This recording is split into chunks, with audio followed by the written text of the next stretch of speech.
is there music you just don't like? Like, really, like, it comes on and you look at your friend and you're like, this is crap. I hate this song. Well, I'm going to tell you, somebody worked really hard on that song, and it might be the dumbest song in the world, but it meant something to them.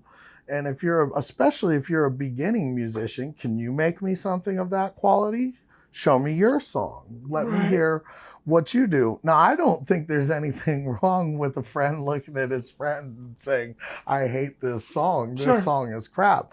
But it's understanding that when you make art, you are putting yourself on that same level.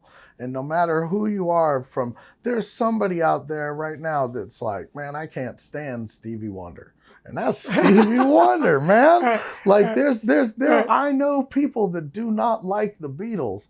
My father is not a Jimi Hendrix fan. That was the first music that got me. That's funny. Like everybody's got their taste. How does that happen? And again, then there's the part of you that should feel, well, where do I get the balls to say that I don't like this or that that's the worst song ever? No, you're allowed to do that, but you have to understand that there's a flip side of that coin.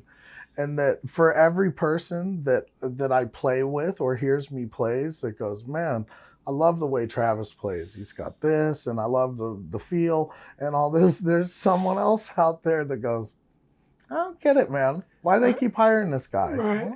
Doesn't do it for me. Yeah, you can't really, especially because this is so subjective.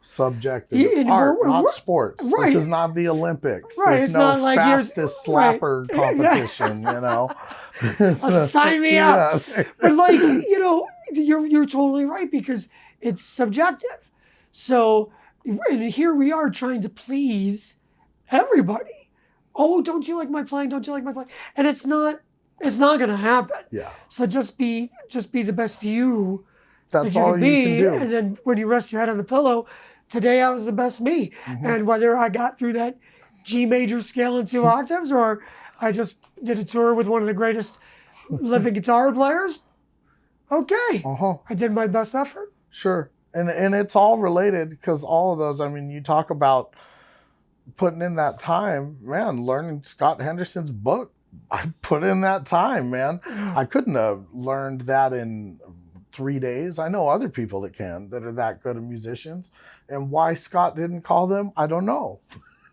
I don't know. You were the right. Because he felt something in my playing that he went, I think we could do something together. And, those people are better musicians than me, better readers. They have more facility. But again, art, not sports. It's those intangible things. And, personalities, all the other stuff that plays into it, too. The hang. The hang is the hang.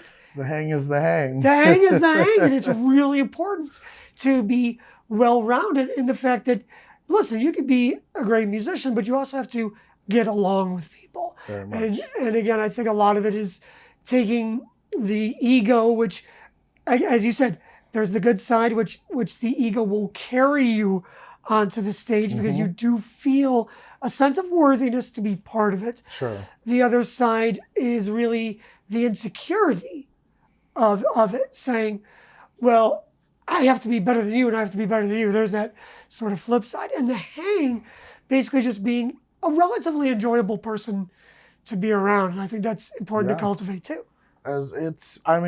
Especially if you're trying to do it as a career, especially, if you plan on making music with people, you have to find people you get along with, because you're all going to have to hang out together. We're hanging out with this guy. Yeah, that's